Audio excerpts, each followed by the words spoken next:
आणि बातमी नागपूरमधून आहे। नागपूरच्या रायसोनी समूहावर आयकर विभागाची धाड पडली आहे। 100 कोटींचं आयकर उल्लंघन केल्याचं प्रकरण आहे। त्यामुळे आता नागपूरमध्ये आयकर विभागाच्या या धाडीनं चांगलीच खळबळ माजली आहे। नागपूरच्या रायसोनी समूहावर आयकर विभागाची धाड पडली आहे। जवळपास 100 कोटींचं आयकर उल्लंघन केल्या प्रकरणामध्ये आयकर विभागाने ही धाड टाकली आहे। मोठ्या संख्येनं आयकर विभागाचे कर्मचारी हे रायसोनी समूहावरील धाडीमध्ये सहभागी झालेले आहेत आणि 100 कोटींचं आयकर उल्लंघन केल्याच्या प्रकरणामध्ये ही धाड टाकण्यात आली आहे। रायसोनी समूह हा नागपुरातील एक मोठा समूह आहे आणि या समूहावर आता आयकर विभागाची धाड पडलेली आहे।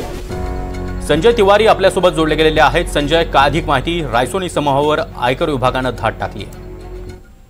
अगदी बरोबर आहे। शैक्षणिक क्षेत्रात महाराष्ट्रात नव्हे तर पूर्ण मध्य भारतात सुद्धा सुनील रायसोनी हे मोठं नाव समजलं जातं आणि त्यांचे कितीतरी इंजिनिअरिंग कॉलेजेस, वेगवेगळे कॉलेजेस आणि याशिवाय 2 त्यांचे विद्यापीठ रायसोनी युनिव्हर्सिटी म्हणून मध्य भारतामध्ये ते आहेत आणि हजारो विद्यार्थी त्यांच्याकडे शिक्षण घेतात। याशिवाय अन्य कित्येक उद्योगामध्ये त्यांचा इंटरेस्ट आहे आणि रायसोनी समूहाचं जे मुख्य कार्यालय आहे तिथे आज आयकर विभागाची धाड पडलेली आहे आणि त्याशिवाय त्यांची जी शैक्षणिक प्रतिष्ठानं आहेत तिथे सुद्धा आयकर अधिकारी पोहोचल्याचं समजतं आहे। गेल्या काही दिवसात ही नागपुरातील किंवा मध्य भारतातील दुसरी मोठी धाड पळवली जाते, कारण कॉन्फिडन्स पेट्रोलियमचे जे नितीन खारा आहेत त्यांच्याकडे काही दिवसांपूर्वी धाड पडली होती आणि आता सुनील रायसोनी यांच्या कार्यालयावर धाड पडलेली आहे।